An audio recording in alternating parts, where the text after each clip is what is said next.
Time भी हमारा हो रहा है। 1 मिनट पड़ा है। रवि भाई साहब आ रहे हैं कभी? उनकी तरफ से मैसेज नहीं है।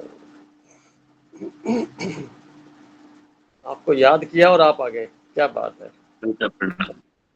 बहुत प्रणाम। इससे सिद्ध याद होता है करते ही कि याद करते ही प्रकट हो गए। हाँ, मतलब इससे सिद्ध होता है कि आप उसी रेंज में आ रहे हैं जिस रेंज में सोच रहे हैं। चलो 8 बज गए हैं। हम 10 मिनट जो है श्वास को आते जाते को देखना ही है।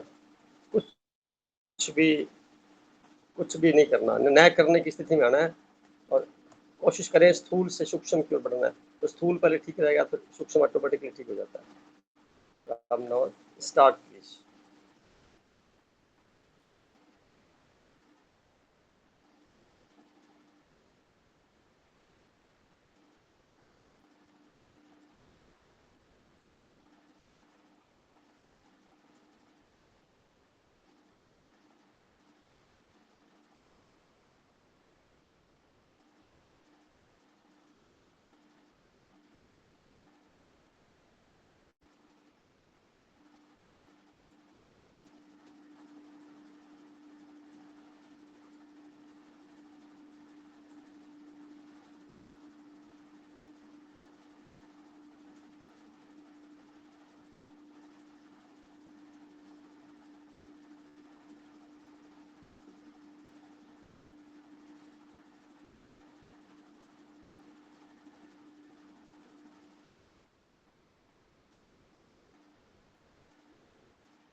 Right, okay. सभी अपना दोनों हाथों से एनर्जी को क्रिएट करके आंखों पे लगा के खोले और सजग होके बैठे प्लीज।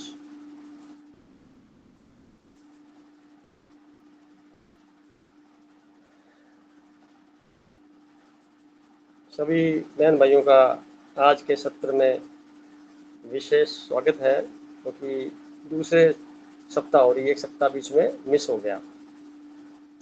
तो हमारे साथ पुरुषोत्तम जी हैं, सोनिया जी हैं, मोनिता जी हैं, रवि भाई साहब हैं, मीनाक्षी जी हैं, गरिमा जी हैं, वर्मा साहब हैं और रजनी जी भी हैं। इसके अलावा कोई मेंबर और होगा तो उसका भी स्वागत है। तो सबसे पहले हम कोई चर्चा करें। मैं चाहूँगा कि रवि भाई साहब को आज का जो लेख था वो पढ़ने में और साथ में एक चिंतन था वो भी पढ़ सकते हैं। तो आप रवि भाई साहब प्लीज जी जी भाई साहब, ये कितनी बार मन का आहार वही वाला?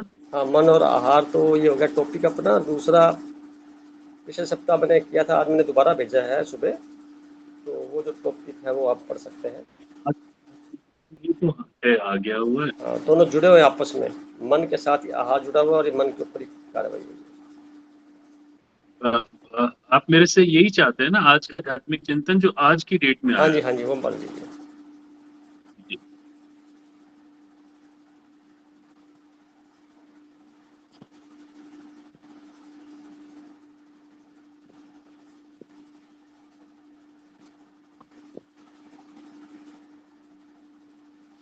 आज का आध्यात्मिक चिंतन, कृपया अपनी आंखें बंद कर लें और पूरे मनोयोग से इसे सुनने का प्रयास करें। किसी के प्रति शब्दों से कुछ भी व्याख्यायित करना उस विशेषता के नैसर्गिक गुण को कमोतर आंकने के समान है। किसी के प्रति शब्दों से कुछ भी व्याख्यायित करना उस विशेषता के नैसर्गिक गुणों को कामोत्तर आंकने के समान है। उदाहरण स्वरूप, स्वयं को कुछ समझना अथवा स्वयं पर ही कोई लेबल लगाना माने स्वयं में छुपी हुई अनंत सिद्ध संभावनाओं की शक्ति को कम करना है। ठीक उसी तरह परमात्मा को भी किसी तरह से शब्दों से संबोधित करने से उस विराट को छोटे करने की धृष्टता करने के समान है।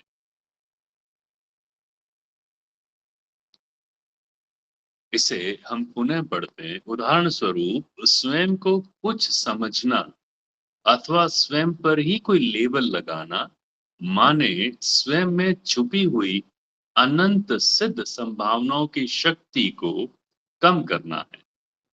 ठीक उसी तरह परमात्मा को भी किसी तरह से शब्दों से संबोधित करने से उस विराट को छोटे करने की धृष्टता करने के समान है।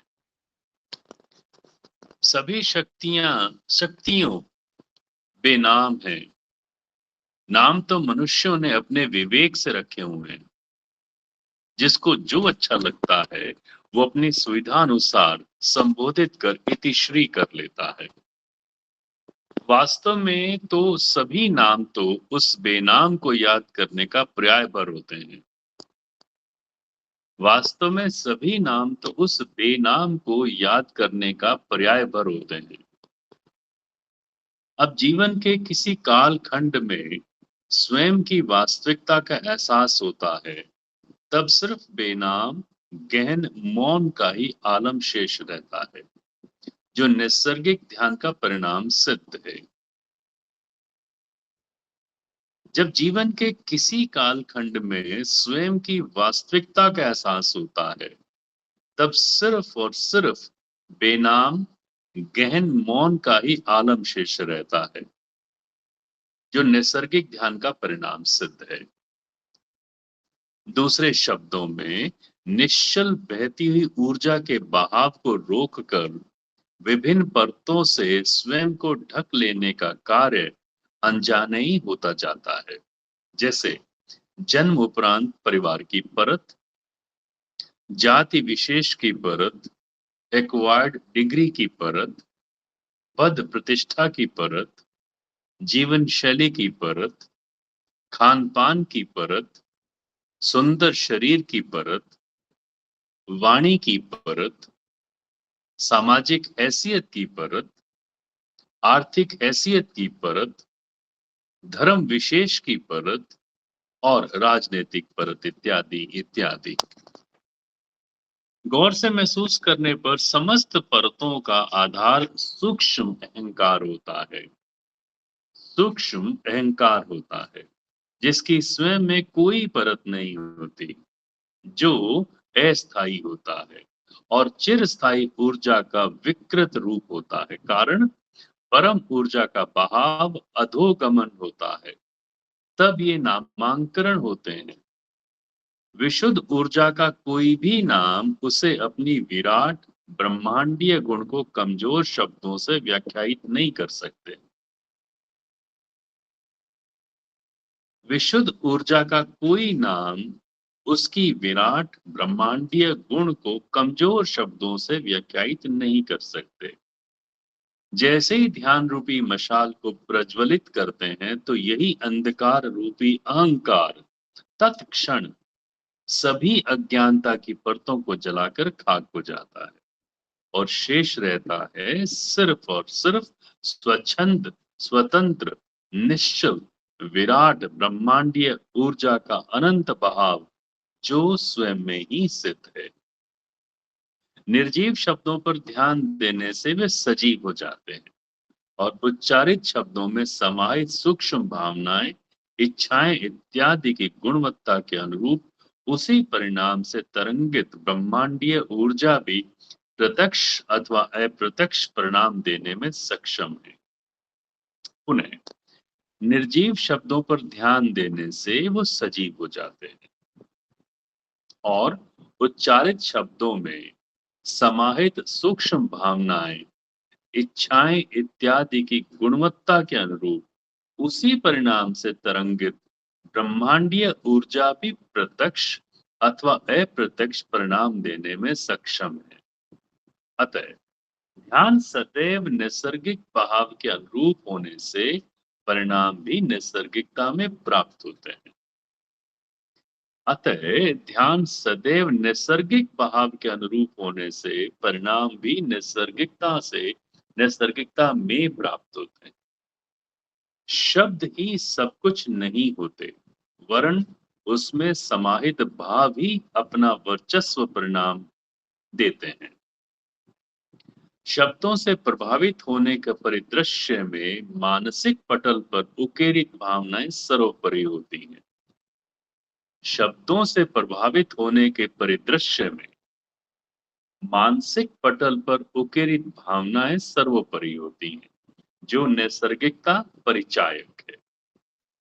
शब्दों से एक्सपायर्ड डिग्री सिर्फ बोझ बनकर मानसिक असंतुलन ही पैदा करती है, जब उसका सदुपयोग न किया जाए। भावनाओं को व्यक्त शब्दों से ही करते हैं और भावनाएं आत्मिक शक्तियों की पवित्रता से ओतप्रोत होती हैं। भावनाओं को व्यक्त शब्दों से ही करते हैं और भावनाएं आत्मिक शक्तियों की पवित्रता से ओतप्रोत होती हैं। ध्यान की सार्थकता सिर्फ और सिर्फ नैसर्गिकता की पहचान में निहित होती है, जो आनंददायक है। धन्यवाद। जब तक आप आंख बंद करके रखना चाहें आप रख सकते हैं और इसको अपने भीतर उतरने दें।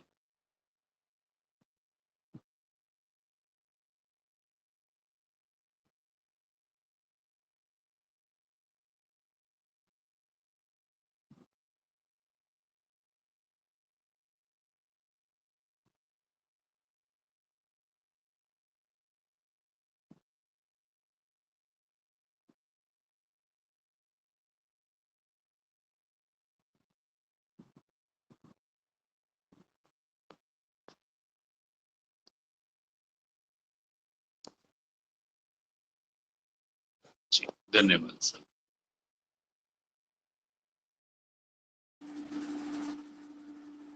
शुक्रिया भाई साहब। जी अब ये एक प्रकार का लेख ही है, जो मन और आहार वाला है वो पेंडिंग पड़ा है। मेरे हिसाब से वो अगर पढ़ जी लिया जाए तो फिर हम इसको आगे जी जी चर्चा जी। कर पाएंगे। प्लीज।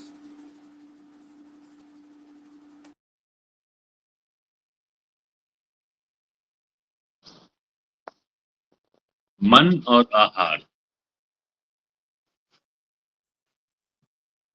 बहुत ही प्रासंगिक विषय। मन और आहार के संदर्भ में अति सूक्ष्म ऊर्जा तरंग और पंच तत्व युक्त संगठित स्थूल ऊर्जा के आयाम को समझने से पहले ये जानना बहुत जरूरी है कि आहार होता किसके लिए है, यानी भोजन खाता कौन है।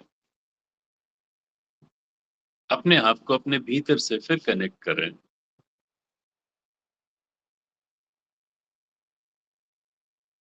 जो स्थिति हमारी पहले बनी थी उसी स्थिति में लौटने का प्रयास करें। विषय है मन और आहार।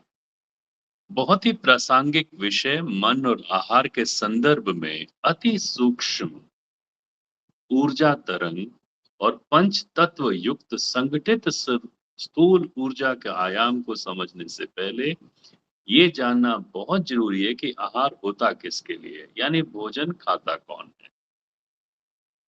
मन का भोजन तो सूक्ष्म बेहद का अनंत ज्ञान है। मन का भोजन तो सूक्ष्म बेहद का अनंत ज्ञान है, जबकि पंच तत्व के शरीर का भोजन ही पंच तत्व का ही होना तर्क संगत है। नैसर्गिक नियम भी है कि जो जिस अवयव से निर्मित होता है उसका आहार भी वही अवयव होते हैं, क्योंकि मन ज्योत स्वरूप आत्मा की शक्ति है और आत्मा स्वयं परमात्मा की वंशज होने से मन को निरंतरता में अनंत से संबंधित होना सार्वभौमिक नियति है। पुनः क्योंकि मन ज्योत स्वरूप आत्मा की शक्ति है, आत्मा स्वयं परमात्मा की वंशज होने से मन को निरंतरता में अनंत से संबंधित होना सार्वभौमिक नियति है। जबकि प्रकृति प्रदत्त पंच तत्व निर्मित शरीर, निर्मित भोजन शरीर के लिए खाया जाता है, जबकि मन गौण रहता है। बावजूद इसके मन को अगर सही मार्गदर्शन न मिले तो आदतन व्यर्थता में बाहर विचरण करता है और देखा देखी भोजन के चयन में भी दखल रखता है। भोजन का मन पर और मन का भोजन पर गहरा असर होता है, जबकि मन स्वयं भोजन नहीं करता। यह गौरतलब है कि पंच तत्वों के संयोजन से निर्मित शरीर में निहित असंख्य जीवाणुओं को निरंतरता में जीवित रखने के लिए उसे निर्धारित मात्रा में पंच तत्वों का सम्मिश्रण भोजन के रूप में देना अनिवार्य है। गौरतलब है कि पंच तत्वों के संयोजन से निर्मित शरीर में निहित असंख्य जीवाणुओं को निरंतरता में जीवित रखने के लिए उसी निर्धारित मात्रा में पंच तत्वों का सम्मिश्रण भोजन के रूप में देना अनिवार्य है। अन्यथा शरीर में असंतुलन होने का एहसास किसी न किसी बीमारी के रूप में परिलक्षित होता है। ठीक उसी प्रकार मन को सुमन बनाने के लिए नैसर्गिकता में परमात्मा प्रदत्त शक्तियों में लगाना तर्क संगत भी है। उदाहरण अनुसार मन के विस्तार में नैसर्गिक तरीके से उपलब्ध गेहूं को विभिन्न स्वरूपों में रूपांतरित करके उपयोग में लाया जाता है।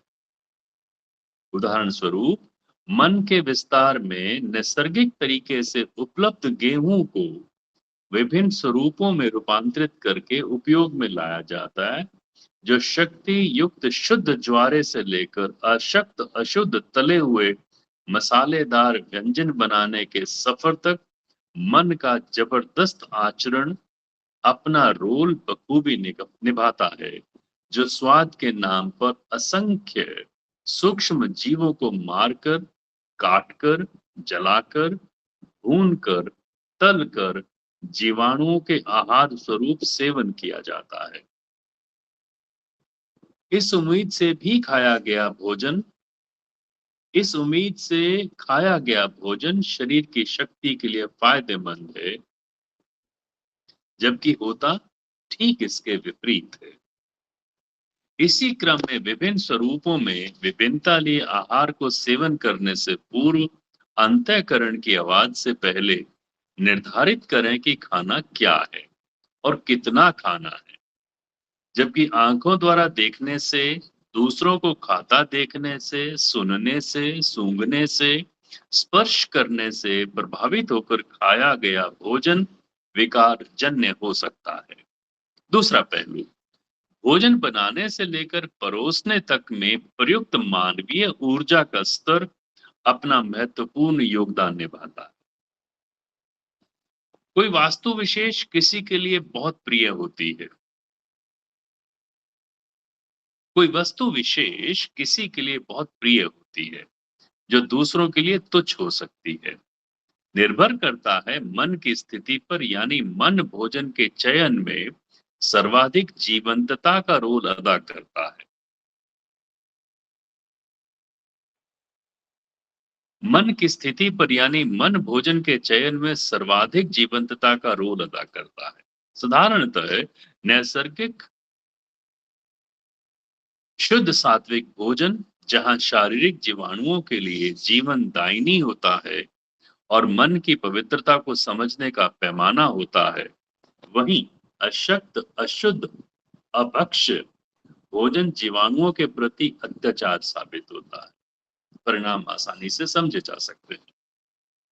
स्वस्थ शरीर का आधार शुद्ध आहार होता है, जो शुद्ध मन का भी पर्याय है। बेमन से बनाया अथवा खाया गया भोजन निसंदेह शरीर पर अत्याचार के बराबर होता है, जो शुद्ध रूप से मन स्थिति पर निर्भर करता है। मन को भोजन पर लगाने से भोजन के विभिन्न स्वरूप मन के विस्तार को प्रदर्शित करते हैं। ठीक उसी मन को अनंत शक्तियों में लगाने पर मन परमात्मा के चिंतन में लगाया जा सकता है। मन को भोजन पर लगाने से भोजन के विभिन्न स्वरूप मन के विस्तार को प्रदर्शित करते हैं। ठीक उसी मन को अनंत शक्तियों में लगाने पर मन परमात्मा के चिंतन में लगाया जा सकता है। ये स्वयं की चयन प्रक्रिया पर निर्भर करता है। आध्यात्मिक जीवन शैली में रोजाना कुछ समय अपने अदृश्य राशन कार्ड को चेक कर दिन भर में लेने वाले आहार को निर्धारित कर तदुपरांत दृढ़ता पूर्वक भोजन ग्रहण कर अपने पाचन तंत्र पर उपकार करते हुए शरीर का सहयोग करना आध्यात्मिक जीवन शैली का परम सूत्र है। आहार का चयन ही सुखमय जीवन की बुनियाद है। मन को शिक्षित दृढ़ता से किया जा सकता है, जिसमें अनावश्यक संगति से बचने के अलावा स्वयं सेवक की तरह अपने आप को समझना सर्वोपरि है। आहार चिकित्सा स्वरूप लेने से मन भी स्वभावतः सहयोगी होता जाता है। फिर चाहे कितना भी सुगंधित भोजन समक्ष हो, मन उपराम हो जाता है। उपवास मन को जानने, मन को समझने और मन को अनुदेशित करने के लिए सबसे सशक्त माध्यम है, जो शारीरिक क्रियाओं को सुचारू रूप से कार्यान्वित होने में सिद्ध सहायक होने के साथ साथ आत्मिक शक्ति का अपव्यय भी बचाता है। मेरे व्यक्तिगत अनुभव में लगभग 27 वर्षों से सप्ताह के 3 दिनों यानी मंगलवार, गुरुवार, रविवार को नमक रहित फीका भोजन, वो भी एक वक्त सूर्य अस्त से पूर्व लेकर अपने प्यारे शरीर को जिंदा रखने के लिए आवश्यक आहार को ही स्वीकार कर मन को परमात्मा प्रदत्त शक्तियों में लगाने से परिणाम स्वरूप उपराम होता गया, जो मन और आहार के महत्व को अनुभव के साथ समझने का अनायास अध्याय बन गया। मन को शिक्षित करने के लिए उपवास का बहुत ही महत्वपूर्ण स्थान है। उदाहरणार्थ, प्राप्त प्रीति भोज के निमंत्रण कार्ड पर लिखा होता है कि वर वधु को आशीर्वाद देकर अनुग्रहित करें। यहाँ गौर करने का विषय है कि पहुंचने वाले कितने मेहमान इस धर्म को निभाते हैं। अधिकांश आमंत्रित तो सिर्फ और सिर्फ अपने भोजन को तलाशते हुए विभिन्न खाद्य पदार्थों से सुसज्जित स्टॉल पर टहलते दिखाई देंगे, जिनमें कुछ सभी स्टॉल पर उपस्थिति दर्ज करने के लिए वहां उपलब्ध प्रत्येक वस्तु को टेस्ट करते हुए एक स्टॉल से दूसरी स्टॉल पर अनवरत चलते अंतिम स्टॉल तक सभी पदार्थों को खाते हुए दिखाई देंगे। इसी दौरान वेटर द्वारा पेश की गई सॉफ्ट ड्रिंक को भी स्वीकार कर अंतिम पड़ाव में मिठाई, दूध, कॉफी पीने के बाद पान इत्यादि लेकर इतिश्री कर पुनः एक बार दोहराएंगे कि कहीं कुछ टेस्ट करना रह तो नहीं गया।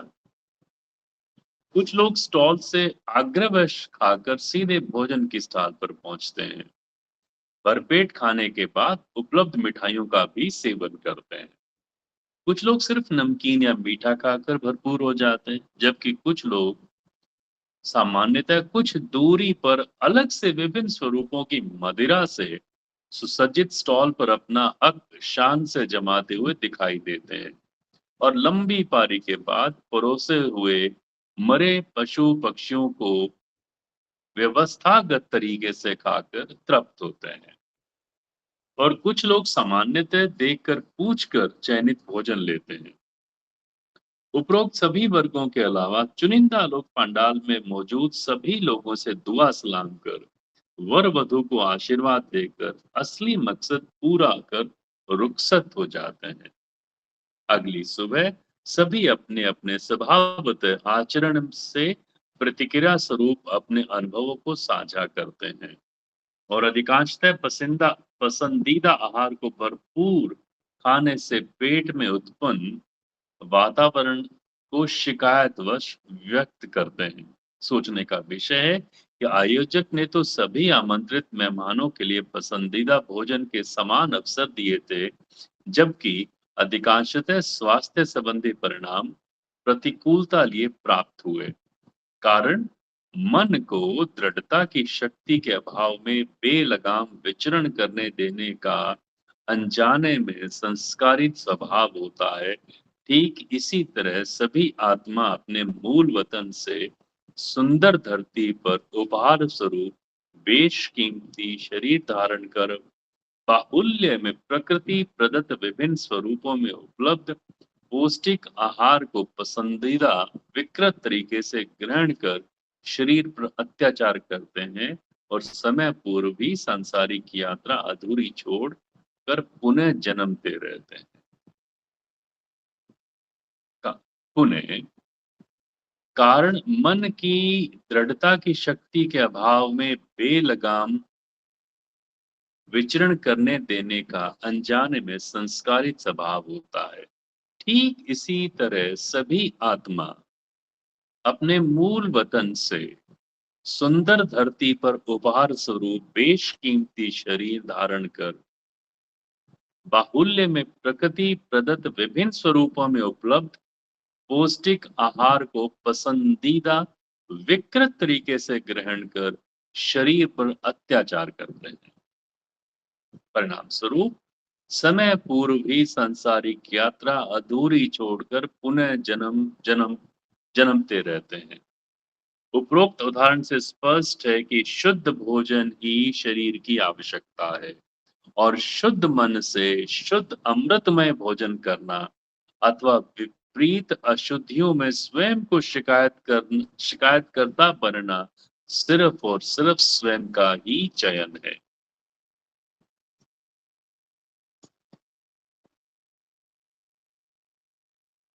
शुक्रिया सर, थैंक यू।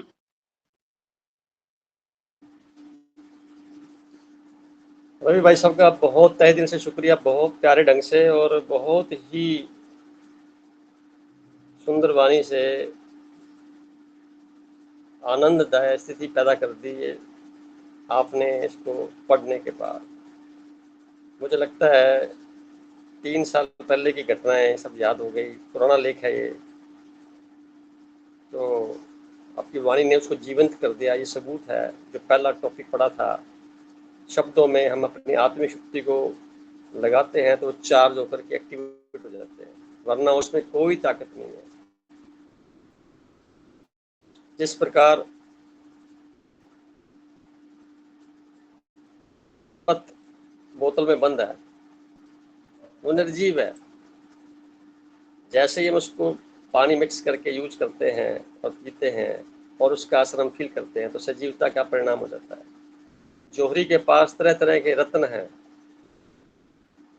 उन रत्नों में निर्जीवता है। जैसे ही हम उसको ग्रहण करते हैं, हमारी आत्मिक शक्ति से उसमें चार्जिंग होती है। कुछ समय के बाद फिर वो चार्ज जब हो जाते हैं, जैसे रॉ बैटरी को हम चार्ज करते हैं 24 घंटे के लिए, वैसे ही रत्न भी चार्ज होते हैं और फिर पर्टिकुलर प्लैनेट्स की एनर्जी को रिसीव करते हैं वो, और हमारी ब्लड वेन्स के through pituitary gland, thalamus gland, hypothalamus gland के जंक्शन में ब्रेन के अंदर अपना असर दिखाते हैं, हमारी निर्णय शक्ति बदलती है। तो आत्मिक शक्ति का यूज कहाँ कहाँ हो रहा है, इसको चित्रण करने के लिए मैंने एक टॉपिक सुबह लिखा था। शब्द मत मृत प्राय होते हैं, तो मनुष्य द्वारा डिजाइन किए ना, इसलिए परमात्मा की भाषा तो मौन है, कोई शब्द ही नहीं है। प्रकृति की भाषा भी मौन है, कोई शब्द नहीं है। शब्दों का चयन करते वक्त आप देखिए, जब वार्तालाप करते हैं तो कितने शब्द व्यर्थ में बोल दिए जाते हैं, एनर्जी कितनी वेस्ट हो जाती है। अगर हम इसके प्रति कंजर्वेटिव वे में बात करें तो एनर्जी को बचाया जा सकता है। तो एनर्जी को बचाना मतलब एनर्जी पैदा करना।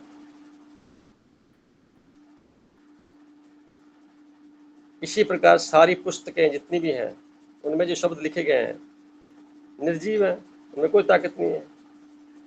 आप किस ढंग से उसको पढ़ करके व्यक्त करते हैं या किस ढंग से उसका इस्तेमाल करते हैं, ये आपकी योग्यता पर डिपेंड करता है, और परिणाम भी वैसे ही मिलेंगे उस वक्त जो आपके भाव थे मन में, क्योंकि शब्दों के साथ भाव जुड़ के जाते हैं।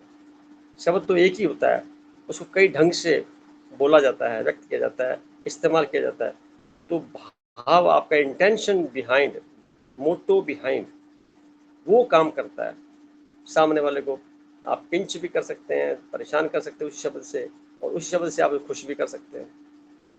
तो जो कला है ये कला सजगता में रहने पे प्राप्त हो जाती है। तो जितने भी टीचर्स हैं उनके पास एक कला मौजूद हो जाती है अभ्यास के साथ में, तो शब्दों के साथ खेलते हैं वो बच्चों को पढ़ाने में, ताकि बच्चे पढ़ करके देश के अच्छे नागरिक बनते हैं, समाज में अपना नाम रोशन करते हैं। तो निर्जीव शब्दों का इस्तेमाल कैसे करना है, हम अपने जीवन में भी देखें। तो किसी से पूछते हैं क्या हाल चाल है, तो उसकी पहला जो प्रतिक्रिया होती है, यहीं से पता लग जाता है कि आदमी कितना सजग है। वो इस सजगता को बढ़ाना है। फिर दृढ़ता की बात कर रहे हैं। अगर हम इतने अवेयर हो जाते हैं, हम अपने इंट्रोवर्ड की तरफ हो जाते हैं, एक्सट्रोवर्ड की तरफ से यात्रा बैक टू पवेलियन इनवर्ड की तरफ हो, धीरे धीरे महसूस करेंगे कि कहाँ पे हमें क्या करना है, खुद का निर्धारण शुरू हो जाएगा।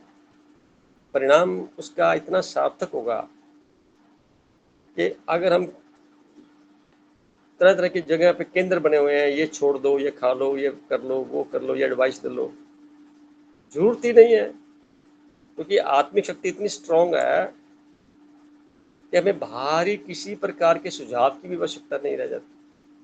अंतःकरण से सारा कुछ बाहर अपने आप आना शुरू हो जाएगा, फीलिंग के साथ आएगा।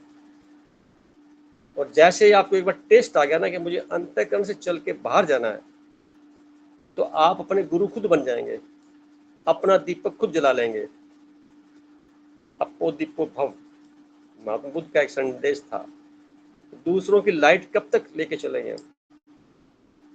दूसरे की टॉर्च कब तक यूज करेंगे? अंधेरा तो चलना, पार करना हमें, आखिर में अपनी ही लाइट ऑन करनी पड़ेगी। यही अध्यात्म का पहला और अंतिम सूत्र है। यही परमात्मा की ओर बढ़ने का, अंधकार से प्रकाश की ओर बढ़ने का सूत्र है कि हम अपनी टॉर्च को ऑन कर लें। टॉर्च सबके पास है, ऑन क्यों नहीं हो रही? विभिन्न प्रकार की परतें चढ़ा रखी हैं उसके ऊपर, रोशनी तो उसमें अभी भी आ रही है, तरह तरह के उसके ऊपर लेबल लगा करके, परतें चढ़ा करके ढक गई है वो। जैसे एक सुंदर सा उपहार, कई बार देखा होगा, दिखावेपन में लोग देते हैं दूसरे को, 6-7 परतों के खोलने के बाद अंदर से कुछ निकलता है, तो वो तो उसकी क्वालिटी थोड़ी खराब हो गई, वो तो क्वालिटी तो वही रहेगी। जिस प्रकार करेंसी का नोट, उसकी वैल्यू मानो 100 रुपये है, 1000 रुपये है, 500 रुपये जो भी है, या सोना है, उसकी कीमत है, उसको पता है। उसको जितने मर्जी कवर में लपेट दीजिए, उसकी कीमत कम थोड़ी हो जाएगी, कीमत उतनी रहेगी, बढ़ भी नहीं जाएगी, उतनी रहेगी। तो उसका एहसास अगर खुद को हो जाए कि मैं तो चैतन्य आत्मा परम विशुद्ध अवस्था में हूँ और पेरिशेबल शरीर के अंदर मौजूद हूँ, जिसकी कुछ सीमाएं हैं, कुछ शक्तियों का एक निर्धारण है और एक इसका समय है। इसके अंदर अगर रह करके मुझे अपना रोल अदा करना है, व्यवहारिक तौर पे संसार में रह करके रोल आत्मा के गुणों को लेके होगा। आत्मा के गुणों में पवित्रता है, आनंद की स्थिति है, खुशी है, पावर है, देने की भावना है, अनकंडीशनल। ये सब चीज़ों का, गुणों का जब हम विस्तार से अध्ययन करते हैं खुद के बारे में, तो लगता है कि हम बहुत भाग्यशाली हैं। अब जब सारा पता लग जाता है, तब खाना तो छोटी सी बात है, कुछ भी काम करेंगे तो वो शक्तियाँ इस्तेमाल होंगी, अपना अलग से वर्चस्व दिखाएंगी, जो आम देखने में नहीं मिलता, क्योंकि सारे लोग बेसुध होकर के अपना जीवन जीते हैं, बेहोशी की हालत में जी रहे होते हैं, क्योंकि आंखें बाहर देख रही हैं, इंद्रियां बाहर खुलती हैं, मन बड़ा सघन तरीके से बड़ा एक्टिव हो रखा है, आत्मा को घसीट रखा है सारी शक्तियों में। यानी जो मुलाजिम है, यानी ऐसा कह सकते हैं जो एम्प्लॉयड है पर्सन, वो एम्प्लॉय को डायरेक्शन देवे समझ में आता है, पर तो या तो एम्प्लॉयड को डायरेक्शन दे रहा है, उल्टा हो गया काम सारा। माता पिता बच्चे को शिक्षा देवे समझ में आता है, बच्चे माता पिता को शिक्षा देने लग जाए और गाइड कर रहे हैं, शुरू करते हैं, तो काम उल्टा हो गया। नीति जी मुस्कुरा रहे हैं नीति देखिए, आप बताइए, आज के जो टॉपिक पढ़ा है भाई साहब ने बड़े प्यारे ढंग से, इसके बारे में क्या कहेंगे? क्योंकि 15 मिनट रह गए हैं, मैं बोलता रहूंगा तो फिर आपको चांस नहीं मिल पाएगा। नीति जी बोलिए, आप आवाज अनम्यूट करिए ना, आप बोलिए, आप क्या कहना चाहते हैं? चले गए, चलो। हमारे साथ काफी मेंबर पुरुषोत्तम भाई से जुड़े हैं, काफी दिनों के बाद आए हैं। पुरुषोत्तम भाई साहब,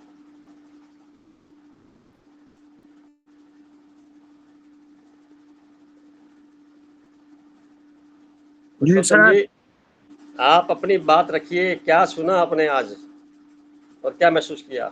चिंतन के बारे में सुना जी। किसके बारे में? जो बताया इन्होंने, हाँ, उसके बारे में सुना है। क्या महसूस करते हैं? कितना सही लिखा है और क्या आपके जीवन में क्या सारा उसका असर है? सारा कुछ सही लिखा है, इसके ऊपर तो कोई टिप्पणी हो ही नहीं सकती। नहीं, आपने क्या महसूस किया इसको सुनने के बाद? मैं तो अच्छा ही महसूस कर रहा हूँ। वो तो चेहरे से दिख रहा है आपके। हाँ जी। कुछ कहना चाहेंगे? मन में कोई प्रश्न हो? ना, मैं कोई प्रश्न नहीं है जी। परिवार ठीक है आपका? हाँ, बहुत बढ़िया जी, फर्स्ट क्लास। सारी समस्याएं सागर में डाला है? हाँ जी, हाँ जी, हाँ जी, हाँ जी। चलो ठीक है, समुद्र में डाल दी। तभी बाढ़ आई हुई है पंजाब में। बहुत ज्यादा जी, बहुत ज्यादा। तो लोगों ने सारी समस्या वहां डाल दी क्या? बहुत बहुत बुरा हाल है जी, बहुत ज्यादा। पशु बहुत नहीं मर नहीं, गए जी। कुछ नहीं, कोई खास बकरियां। बात नहीं है। इसको ऐसे लीजिए, कोई खास बात नहीं, ऐसा होना ही था। अच्छा है, अच्छा है, ठीक है। ये एक टेम्परेरी फेज है, पूरे विश्व में ऐसा होना है। अभी आने वाले 6-7 सालों में देखेंगे पूरी प्रकृति बदल जाएगी। जब हम 2032 के आसपास बात करेंगे तो आज जैसे नहीं रह जाएंगे। अच्छा जी। बहुत कुछ बदल चुका होगा, बड़ा स्पीड से बदलेगा। अभी तो क्या है, 5 तत्वों में से एक तत्व सक्रिय होता है, पानी, तब ये हाल है। दूसरा तत्व पृथ्वी, भूकंप वगैरह आएंगे तो दूसरा तत्व सक्रिय हो गया। तीसरा वायु के तत्व सक्रिय हो गया तो तूफान आएंगे। चौथा अग्नि के तत्व सक्रिय हो गया। बिजली कड़कती कितनी बार गिरती है, पहले तो नहीं होता था ऐसे, अब ज्यादा होने लग गया। जब चारों तत्व आपस में मिल जाएंगे, मीटिंग कर लेंगे ना कि हम इकट्ठे होना है, तो गड़बड़ हो जाएगी, फिर ज्यादा संभाल पाना मुश्किल हो जाएगा किसी के लिए।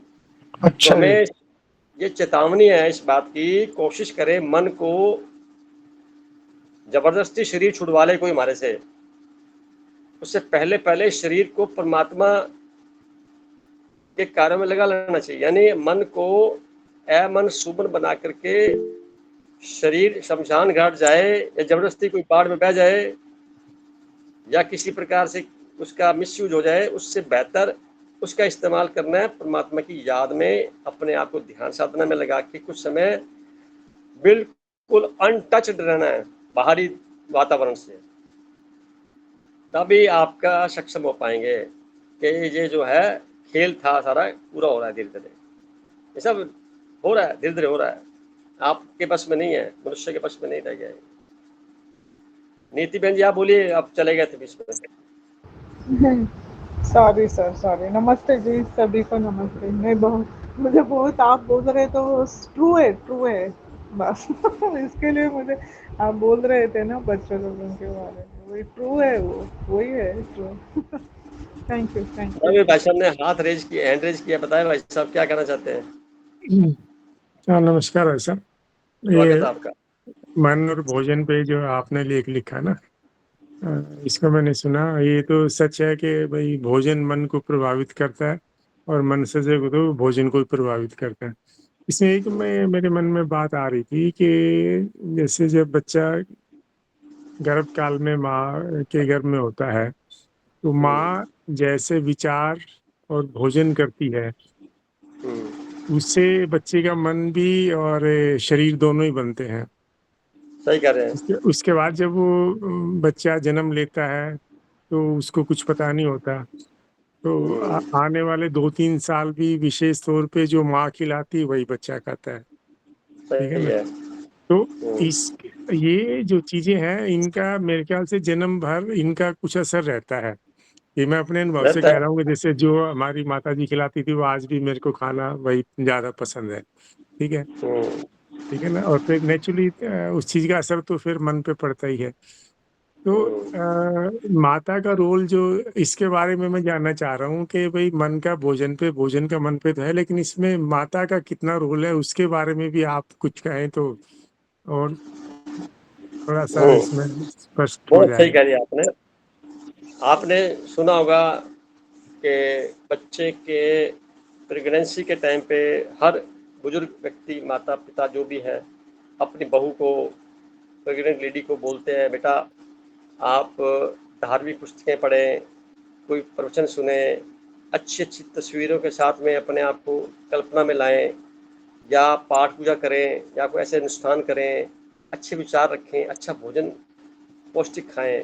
ये हम सुनते हैं और इसके परिणाम वास्तव में सही है। आपने जो कहा बहुत सही कहा। फाउंडेशन तो माँ ही देती है ना।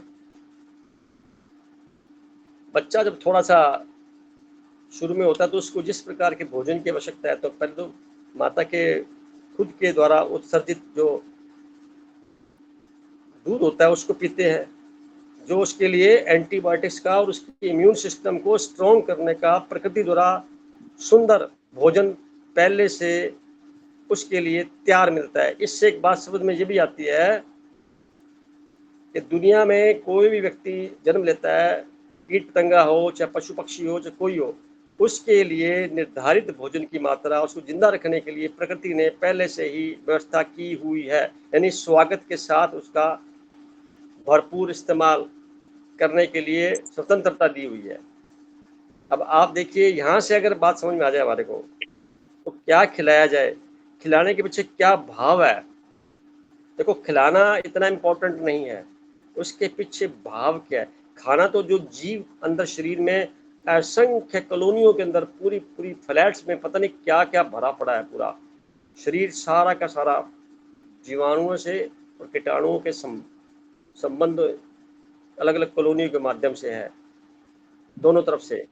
बहुत गहरे जाएंगे तो हमें लगने लग जाएगा ये शरीर एक चद्दर है जिसके अंदर पोर्स, बहुत सारे छेद हैं और 7 लेयर हैं। हर लेयर को खुरचने से मांस मज्जा निकलते हैं। जो कंपोनेंट लगे हुए हैं यथास्थिति में, उनका अपना अपना रोल है। खाना जो मर्जी खाओ, सब खून बन जाता है। अब किस भाव से खाना खाया गया और किस भाव से बनाया गया, किस भाव से परोसा गया, ये बड़ा इंपॉर्टेंट है। ये फैक्टर क्यों हम कहते हैं घर का खाना में सूट करता है, बाहर का नहीं। कारण बाहर के खाने में बनाने वाले कमर्शियल तरीके से उसके अंदर लालच वाला भाव जुड़ा रहता है, मैक्सिमम इनकम की जा सके। उसको किसी के स्वास्थ्य से लेना देना नहीं है। कम से कम मसाला, कम से कम चीजें डाल करके मैं पैसे ज्यादा कैसे कमा लूं, ये भाव साथ में जुड़ा रहता है अनकॉन्शियसली। सेवा भाव वाली जगह के अंदर बात विपरीत होती है। आप किसी धार्मिक स्थान पे खाना खाने जाते हैं, वहां जितने भी लोग काम कर रहे होते हैं, उनके भाव होता है संगत आई है, इसको खिलाना है खाना, मैं अपनी सेवा कर रहा हूँ, सेवा कर रही हूँ। तो भाव वहां बदल जाता है। आप कभी गुरुद्वारे जाइए, वहाँ वाहेगुरु वाहेगुरु कहते कहते, सिमरन करते करते भोजन बनाया जाता है। और आप देखिए उस खाने के अंदर अगर कुछ भी है जो मिलता है, इतना टेस्टफुल लगता है और आदमी का पौष्टिक रहता है, जीवन ठीक रहता है। घर में भी ऐसा ही है। माता बच्चे को खाना खिलाती है तो ऐसे खिलाएगी ना, मेरा बेटा है खाना खिलाना, पत्नी पति को ऐसे खाना खिलाएगी।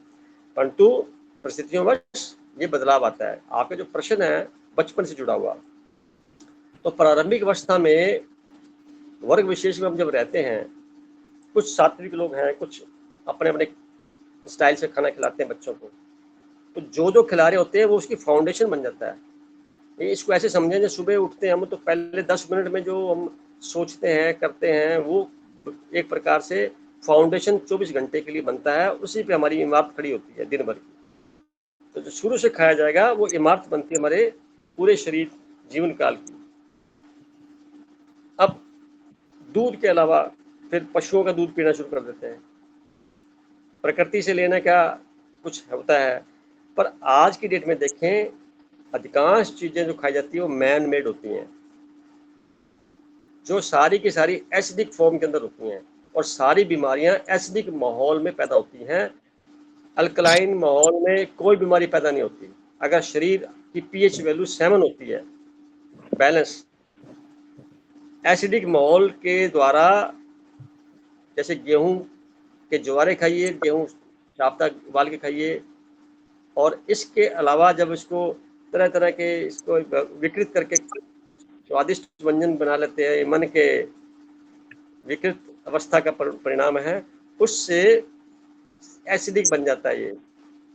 तो मैन मेड आइटम जितनी भी हैं, 2 वर्गीकरण मैंने किए हैं, मैन मेड आइटम जितनी या वुमेन मेड आइटम जितनी भी है, सारी की सारी एसिडिक है और डायरेक्ट प्रकृति द्वारा प्राप्त की गई हैं वो अल्कलाइन है।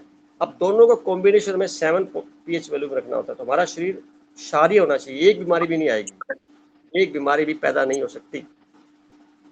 तो उसका तरीका क्या है, तरह तरह के पानी की व्यवस्था करते हैं, कुछ करते हैं। तो भोजन के खाने में पता होना चाहिए भी ये जो खाया जा रहा है इसके बदले में काउंटर में क्या कर रहा हूँ। तो उसके लिए हमें चयन करना पड़ेगा। एक विषय बड़ा लंबा है, तो इतना पता लग गया भी ये भोजन क्षारीय है, ये एसिडिक है, हमें क्षारीय भोजन ज़्यादा लेना है आज के परिवेश में, और एसिडिक कम लेना है। इतनी समझ में आ जाएगी बात, तो उसका असर पड़ेगा। जो बचपन की बात आ रही है वो निस्संदेह माता जो गर्भकाल में, जैसे मेरी माता जी ने बताया कि मैंने भागवत बहुत अच्छे ढंग से पढ़ी और उसका परिणाम भी उन्होंने देख लिया।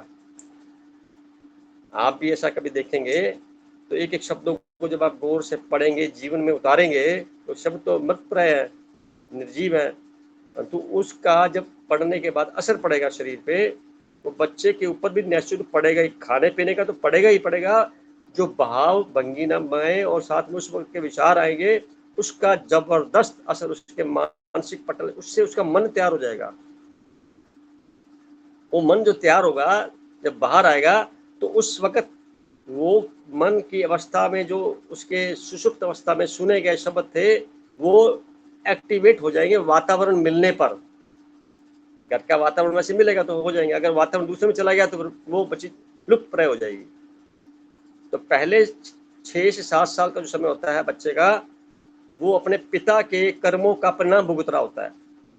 अगर मैं थोड़ा कार्मिक अकाउंट पे चलूँ तो, और एस्ट्रोलॉजिकली बात करूँ तो भी, और बाद के 6 से 7 साल का समय उसके माता का होता है। यानी 12-13 साल 14 साल तक की अवस्था जब होती है प्रकृति के नियमों से, तब तक माता पिता के कर्मों का वजह से वो अपने कर्म भोग रहा होता है, परिणाम। उसके बाद उसे खुद के कर्म शुरू होते हैं। इतनी जो समझ में बात आती है कि तब निर्णय स्वतंत्र लेने लग जाता है वो, इससे पहले गाइडेड होता है वो। तो गाइडेंस कहाँ से मिली? जिसने गाइडेंस दी उसका मन की स्थिति कैसी थी, किस प्रकार का वातावरण में थी वो। एग्जाम्पल के तौर पे एक और बताता हूँ बात।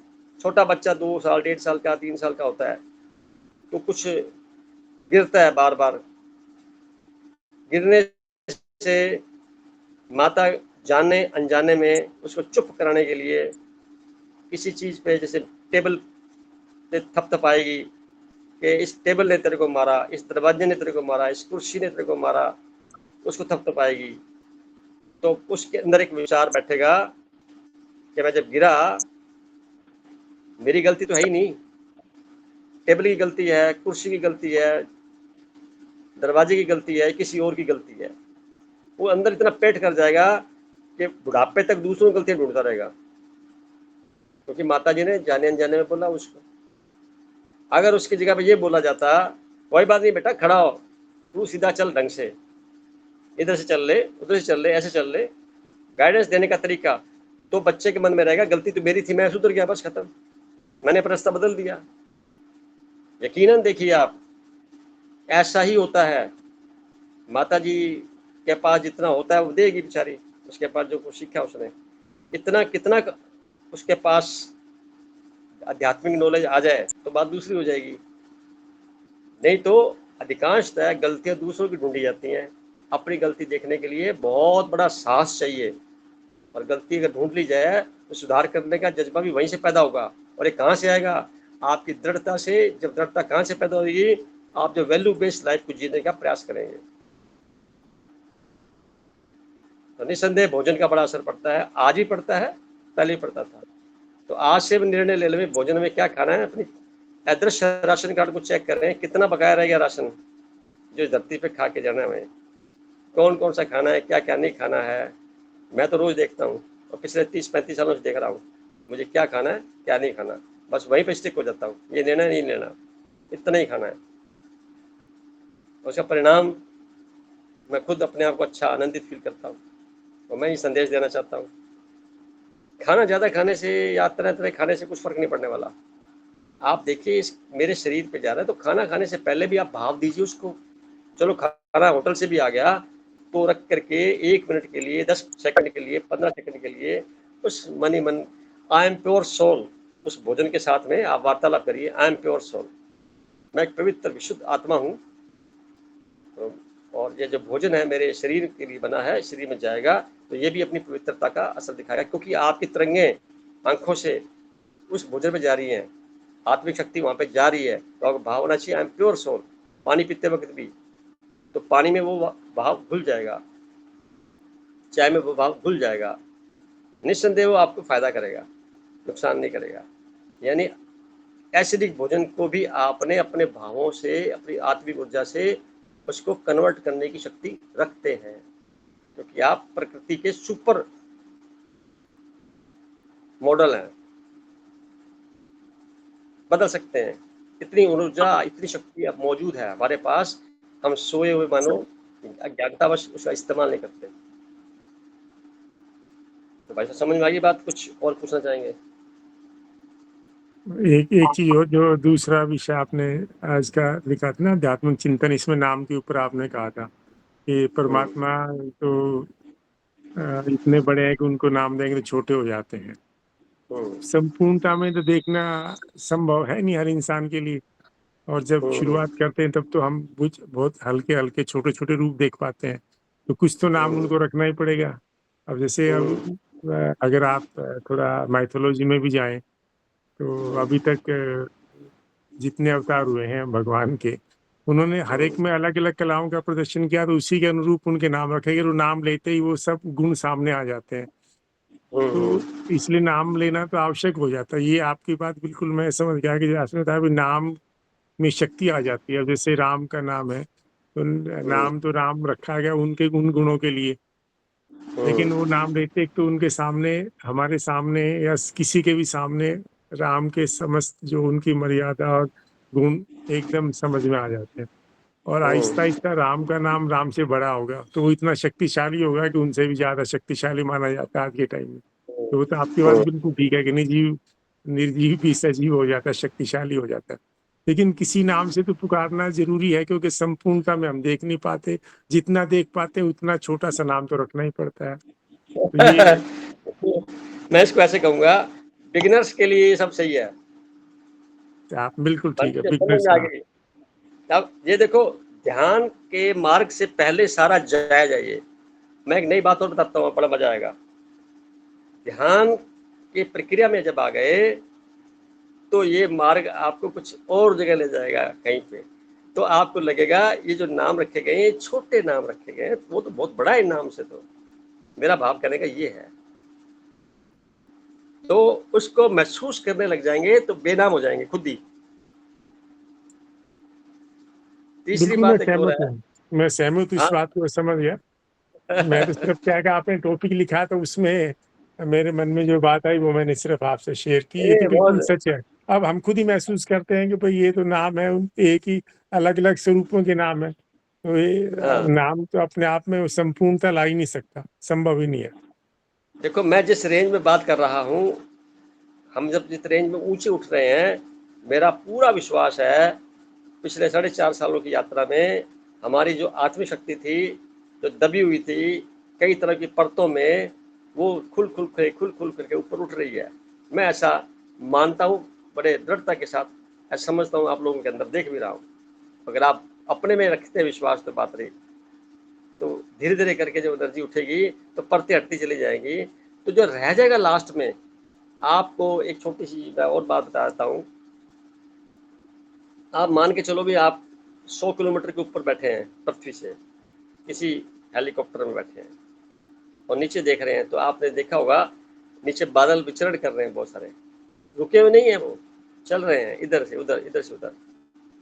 उन बादलों को समझो ये हमारे विचार है, और हम इन विचारों से ऊपर चले गए। जो आज 10 मिनट का ध्यान कराया, उसके निरपेक्ष में ये बात उमड़ गुमड़ हो रही है, विचारों के आने दीजिए। पर आप ऊपर से देख रहे हो उनको, यानी आपका लेवल उससे ऊपर चला गया, तब आप देख पाएंगे। अगर आप उसके बीच में मिक्स हो जाएंगे तो उसी लेवल पर रह जाएंगे आप तो।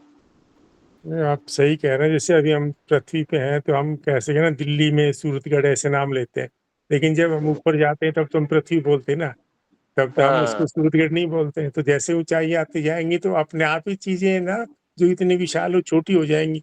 फिर उसका नाम सूरतगढ़, दिल्ली, गंगानगर नहीं रहेगा, फिर पृथ्वी नाम हो जाएगा। और उससे ऊपर जाएंगे तो शायद वो सौर मंडल का एक छोटा सा हिस्सा ही रह जाएगा। हाँ। तो हमें ध्यान से ऊंचाई प्राप्त होती है। जब मेडिटेशन करते हैं धीरे धीरे, शुरू में हमें लगता है, पर कुछ क्षणों के बाद में हम अपने पूरे उसी स्टेज पर आ जाते हैं, और रोज स्टेज नहीं बदलती है। कुंडली जागृत होने का तरीका भी यही है। मेडिटेशन से वो हॉरिजॉन्टल की स्थिति में वर्टिकल हो जाती है, 90 डिग्री पे चली जाती है। तो हमारी सुषुम्ना नाड़ी में टच करती है वो। तो कब करेगी? रोज मानो 1 mm बढ़ी, जो भोजन हमने किया उससे 1 mm पीछे गैप फिल हो गया, यानी सपोर्ट मिल गई, वापस नहीं जाएगी फिर वो। ये बात और क्लियर कर देता हूँ। ध्यान के माध्यम से, ध्यान के प्रयोगों से जो शक्तियाँ आप अनुभव कर लेंगे, वो डाउन नहीं होंगी, वो छीनी नहीं जाएंगी, वो यथासंभव आपकी धरोहर बन जाएंगी, आप उससे आगे बढ़ जाएंगे या रुक जाएंगे। तो वो दूसरे दिन तीसरे दिन करते करते कई साल बीत जाएंगे तो ये कुंडली ऑटोमेटिकली ऐसी हो जाएगी। इसको बोलते हैं नैसर्गिक परिवर्तन होना। इसमें किसी कृपा की जरूरत नहीं है, कोई इसका लेवल नहीं लगा सकते। आप उस मार्ग पे चले, प्रकृति ने आपको सहयोग किया, जो पहले से मौजूद था। जैसे ही एनर्जी ऐसे आ जाएगी, पहला लक्षण तो होगा श्वास दोनों में आएगा, दोनों नोस्ट्रल में बराबर श्वास आएगा, जो कभी कभी रोज आता है सभी के कुछ सेकंड के लिए या कुछ मिनट के लिए, वो लंबा हो जाएगा फिर इसका दायरा। दूसरा, खुद को लगने लग जाएगा भी मैं जहाँ व्यर्थता से बचना का प्रयास करता रहेगा, वो अपने आप को व्यर्थ से बचाता चला जाएगा। ये लक्षण है उसके। तो नाम शुरू में जरूरत है सिमरन करने के लिए। हम बाहर कर रहे हैं ना सिमरन, तो बंद कर दीजिए, अपने आप ही जब चलता रहे अंदर ही अंदर। या आपने कभी महसूस किया हो काम करते वक्त बैक फ्लैश में जैसे चलते म्यूजिक चल रहा होता है, पर्दे पे कलाकार अपना कार्य कर रहे हैं, पीछे एक म्यूजिक चल रहा होता है, वैसा ही कुछ सभी के मनुष्यों के शरीर में, मस्तिष्क में कार्य करते हुए पीछे बैक फ्लैश में यादें चल रही होती किसी न किसी की। आप कभी महसूस करिए, आप वो यादें जो चल रही हैं वो अनकॉन्शियसली हमारी एनर्जी को डिप्लीट कर रही हैं। उन यादों को हमें रोक नहीं सकते। आप रोकेंगे तो और बड़ा बम्बार्डमेंट हो जाएगा। आप उसको महसूस करने लग जाएंगे, 2 मिनट बीच में पॉज करके उनको देखेंगे तो वो गायब हो जाएंगे। ये अंतराल धीरे धीरे करते करते करते करते फिर आप किसी एक कार्य में ही रह जाएंगे, उस पर आपका फोकस रहेगा।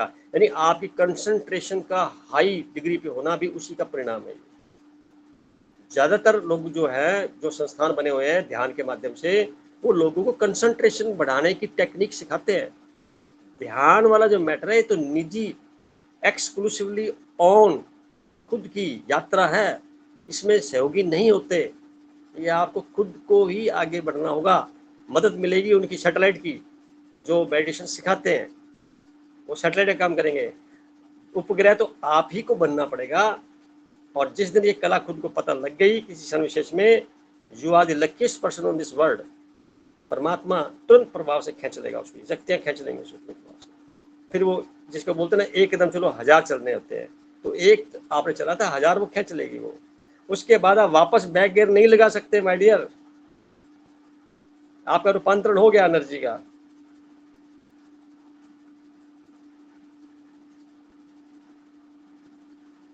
मामला काफी सीरियस हो गया है। रजनी जी से बात करते हैं थोड़ी देर, फिर 9-10 हो गए हैं, टाइम भी पूरा हो गया है। तो अपने प्रणाम सर। बहुत दिनों बाद आपसे बात हो रही है, कैसे लग रहे हैं आपको? सर ऐसे मन कर रहा है कि सर सुनते ही जाएं कुछ ना कुछ तो है जो हम अभी भी चाहते हैं कि हमें मिले। बहुत सी चीजें जैसे आप कहते हो कि ट्रांसफॉर्मेशन हो रहा है, वो चीज है, हमें दिखाई देती है डेली की चीजों में। हम बचते हैं उन चीजों से, व्यर्थ के विचारों से, कोशिश करते हैं, बट फिर भी कहीं ना कहीं उन्हीं में जाके उलझ जाते हैं। मतलब अवेयरनेस, ट्रांसफॉर्मेशन, ये चीजें चलती रहती है। जैसे अभी आप कह रहे हो ना कि 2032 तक ये चीजें चल रही है, वैसे हो रहा है। पर सर इस ग्रुप से जुड़ के, आप सबसे जुड़ के, एक घर अपने मेंबर से जुड़ के, मतलब कुछ नई चीजें हैं, जो नए विचार है। मैं भी कहूंगी कि ये परमात्मा, जैसे आप कहते हो कि एक हमें चुनता है, और मैं भी कहूँ इस चीज को फील कर रही हूँ कि आप सबसे जुड़ के, मतलब आपके विचारों को सुनने के लिए मुझे समझने की ताकत है, जो वो परमात्मा ही बख्श रहा है। वरना हर किसी को ये चीज नहीं समझ में आती है, ऊपर से निकलती है, मन करता है कि बस अभी निकल जाए, कहीं कुछ और एक्टिविटीज में बिजी हो जाए।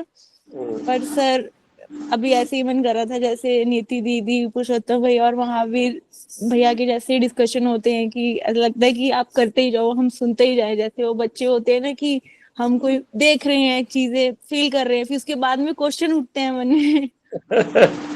वैसे भी पूछता हूँ, समझ देता हूँ कि मन में बात हो तो हमें क्लिक कर लेनी चाहिए, क्योंकि पेंडिंग रह गया तो फिर आपको बैक फ्लैश में चलती रहेगी बात, वो नहीं होनी चाहिए। तो क्लियर हो गया बेटर, आप आगे बढ़ गए, जितना जितना आगे बढ़ गए। इसका तो बेअंत है, कोई अंत तो है नहीं। मैं भी उसी यात्रा का हिस्सा हूँ जैसे आप है। मैं थोड़ा सा इतना होगा आगे चल रहा हूँ, इतना अंतर है। मुझे कुछ अंधेरे में कुछ दिख रहा है, थोड़ा साथ से चल रहे हैं अपने, इतने अंतर है और कुछ नहीं है, एक जैसे ही हम, कोई गुरु नहीं किसी का, हम नॉर्मल तरीके से चल रहे हैं सभी जने। सर अभी की डिस्कशन में एक बात थी कि हमें अपनी टॉर्च खुद बनना है। ये हाँ चीज मुझे अभी महसूस होती है कि मुझे गाइडेड चीजों से, अभी जैसे मैं अगर मेडिटेशन करती हूँ तो कहीं ऐसे लगता है कि कई पॉइंट नहीं है जहाँ पे मैं पहुंच पा रही हूँ, मैं ट्राई कर रही हूँ पर कहीं कनेक्ट होती हूँ, कभी नहीं होती हूँ, तो ऐसा लगता है कि बीच में कहीं रह जाती हूँ।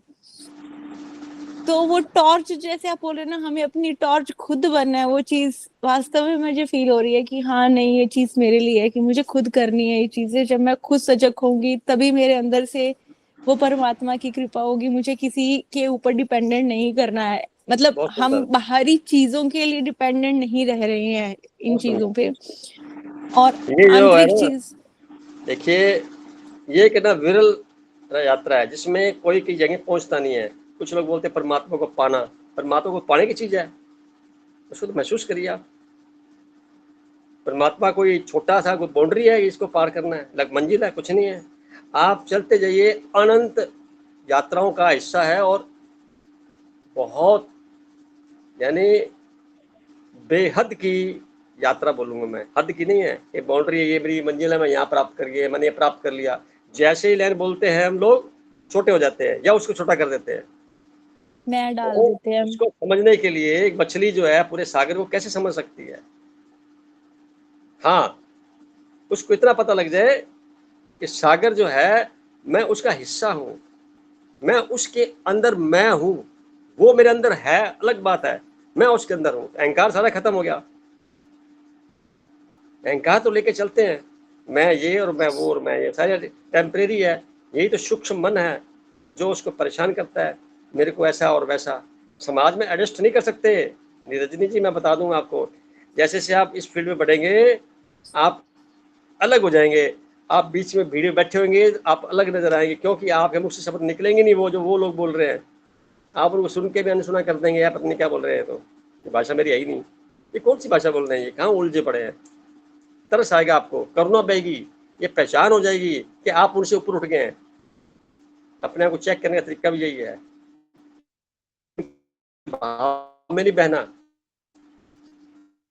आपकी ओरा में वो आएंगे, आपके चेहरे की शांति, चेहरे के ऊपर एक प्रकार की जो ओरा होता है उसका एक आभा होता है, दृष्टि के अंदर एक बहुत बड़ी पावर होती है, उसके दायरे में आकर के सामने वाले को ठंडक फील होगी, उसको बड़ा मजा आएगा, बहुत ज्यादा लगेगा भी इनके साथ बैठा जाए, थोड़ी देर बात की जाए, इनको देखा जाए, दिव्यता प्राप्त हो जाएगी। ये नैसर्गिक गुण एक्टिवेट हो गए, इसको ऐसे बोला जाएगा, टॉर्च जल गई। अब तो बड़े टेक्निकल शब्दों से सुना दिया।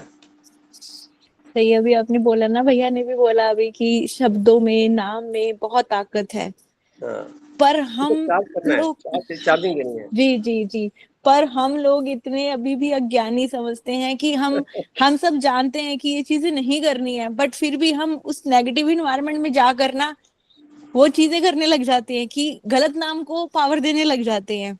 बट मैं कहूंगी कि मेरे अंदर बहुत ज्यादा अवेयरनेस है कि मैं जल्दी से उन चीजों से कम आउट कर जाती हूँ कि अगर मैं उसमें अगर जंप भी हो गया ना उस डिस्कशन में, तो फिर मुझे पता है कि नहीं, अब मैं गलत चीज, गलत भाव में जा रही हूँ, मुझे नहीं जाना है।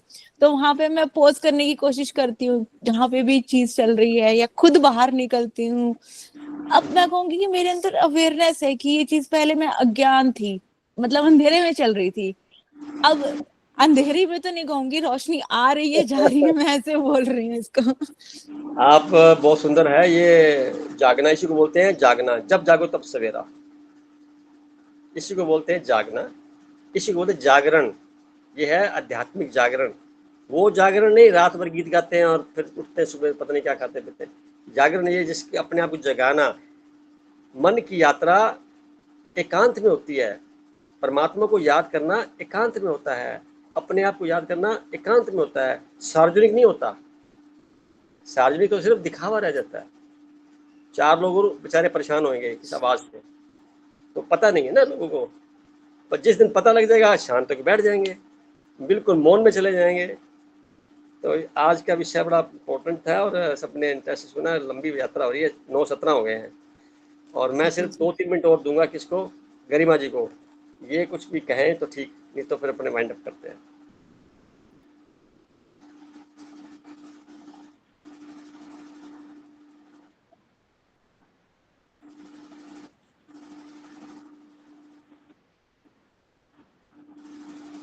शब्द खत्म हो गए, शब्द खत्म हो गए। ये भी अच्छी बात है,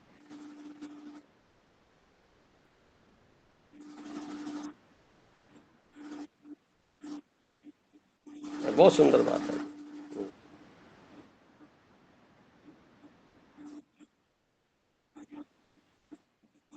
बहुत सुंदर बात है, अपने आप को माफ करना बहुत सुंदर बात है।